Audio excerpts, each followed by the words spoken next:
Serial गुम है किसी के प्यार में नील का पूरा परिवार पहुंच गया है लड़की वालों के घर नील का रिश्ता लेकर। ऐसे में जब तेजस्विनी जूही को अपने साथ बाहर लाती है तो नील की नजर तेजस्विनी पर पड़ जाती है और नील के चेहरे की खुशी दुगनी हो जाती है, क्योंकि इतने दिनों से वो तेजस्विनी की तलाश कर रहा था। लेकिन यहाँ पर सभी घर वालों को होती है हैरानी, क्योंकि नील तेजस्विनी को जानता है। इसी बीच लक्ष्मी भी आकर तेजस्विनी को हड़का देती है और वहाँ से अंदर भगा देती है। इतना ही नहीं, लक्ष्मी तो नील के परिवार के सामने अपने घर का खुलासा भी करती है, जिसके चलते नील को आता है गुस्सा और वो देता है तेजस्विनी के पापा का साथ। तो तुमको मालूम था कि उनकी एक और बाइक और एक बेटी है, लेकिन जायज वाली, इनके जैसे नाजायज वाली नहीं। बताया था उन्होंने तुम्हें? हाँ, बताएंगे भी कैसे ना। जूते में लगा गोबर और अपनी काली करतूत तो हर कोई छुपाता है। सॉरी आंटी, लेकिन मैं कोई बच्चा नहीं हूँ जो किसी की भी बात माने। और जो आप कुछ कह रही है ना, वो मुझे पता नहीं सच क्या है झूठ क्या है। और मैं जितना भी काका को मिला हूँ 3-4 बार, उससे मुझे इतना तो समझ आ गया था कि वो बहुत अच्छे इंसान थे। फिलहाल तो परिवार वाले चाहते हैं कि नील उनके घर की बेटी जूही को पसंद करे। ऐसे में जूही नील के बगल में आकर बैठ तो जाती है, लेकिन नील की नजर जूही पर नहीं बल्कि पीछे दरवाजे पर टिकी हुई है। इतना ही नहीं, नील ने तो घर वालों के सामने तेजस्विनी की माँ और भाई से मिलने की गुजारिश भी कर दी।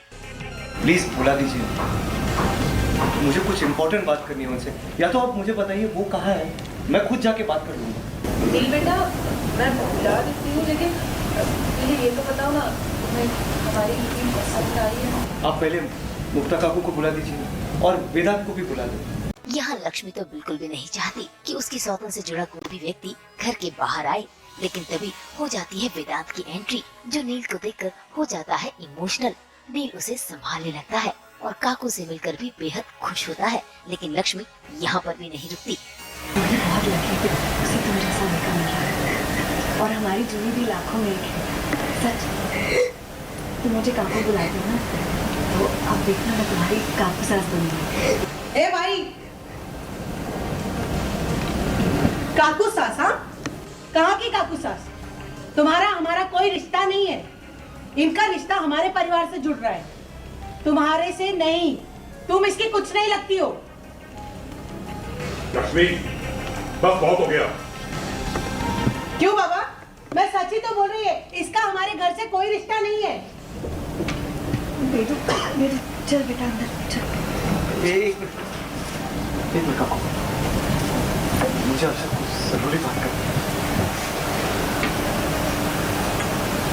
आपके पास कोई दूसरा फोन या आपको खुद का फोन है? आपके पास कोई नंबर है? कोई है तो आप मुझे दीजिए ना, मैं आपको कॉल करके बात करूँगा। भाई नील के ये हाव भाव देखकर घर वालों को कहीं न कहीं एहसास हो गया है कि मामला गड़बड़ है। अब देखना होगा कि क्या नील अपनी माँ से अपने दिल की बात कह पाएगा, क्या बता पाएगा कि तेजस्विनी ही उसकी अपराजिता है।